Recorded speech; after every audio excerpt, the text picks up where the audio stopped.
Hello everyone, I'm Rizal P. Lumihok. So, ako di ay ang mag-challenge sa tithes and offering.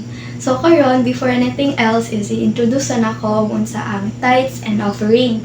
So, first kay ang tithes. Ang tithes is mo ni siya ang kanapulo. Mo ni siya ang ato ang ibalik kang Lord kay ang tanan man is iya. Siya man naghatag sa atoa og tanan.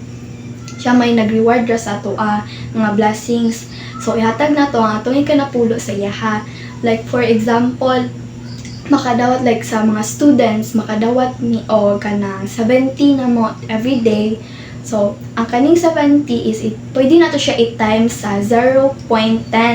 And then ang mugawas dara is 7 hangtod sa pagkaugma o pila na sa ding imong ma-receive, i-times na pud nimo siya sa 0.10 ikanapulo ana niya.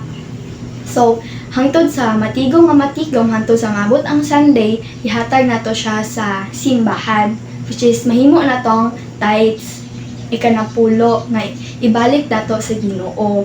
Kay mura man ni siya og kanang give and take. And then sa offering is kanang kabubuton nimo pila imong gusto ihatag, pero much better if kung mas dako ang imong offering kaysa sa tithes. And then, naadan ko basahon nga verse sa Malakias 3:10. Bring the whole tithes into the storehouse, that there may be food in my house. Test me in this, says the Lord Almighty, and see if I will not throw open the floodgates and heaven and pour out so much blessings that there will not be room enough to store it. So, dalun daw kuno nato ang ato ang natigom nga tithes nga kuan kanang kaka-receive na to everyday ba katong times na to dalon daw kuno nato sa storehouse. So kaning storehouse mura ni siya og kaning simbahan, pero kay naman to sa online karon pwede na to siya ihatag sa tong leader, sila man ang kuan na magdawat dayon, sila din ang magdala dito sa simbahan. So once daw nga dalon na to ang atong whole tithes, kanang mura daw og baha nga kanang mura siya baha nga maabot sa ato ang kinabuhi bitaw nga blessings lang siya, dili siya kanang dili ka maayo kundi maayo gid ang maabot sa ato ang mura siya og baha. I-open daw to ni Lord tas mo pour out sa ato and then that there will be not be room enough to store it. So grabe kaayo ba, so meaning daghan kaayo ang blessings na mabot sa ato, i-bring na to itong whole tithes and offering diha kang Lord o diha sa simbahan.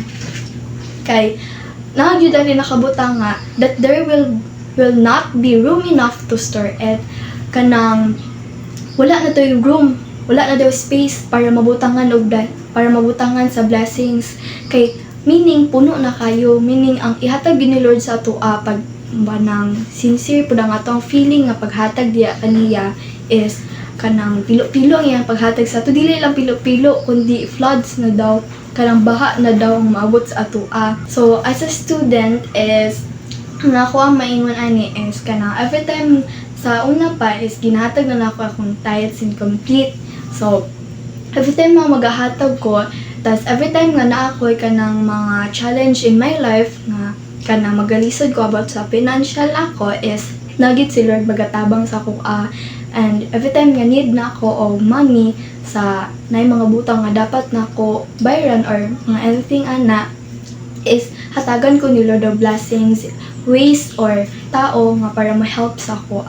So gina-challenge ta mo no nga mohatag ta sa ato ang tithes and offering in a sincere way, kay o maghatag lang ta nga kanang wala sa ato dili na to kabubuton, useless ang atong paghatag. So maghatag kita nga kanang malipayon o God bless.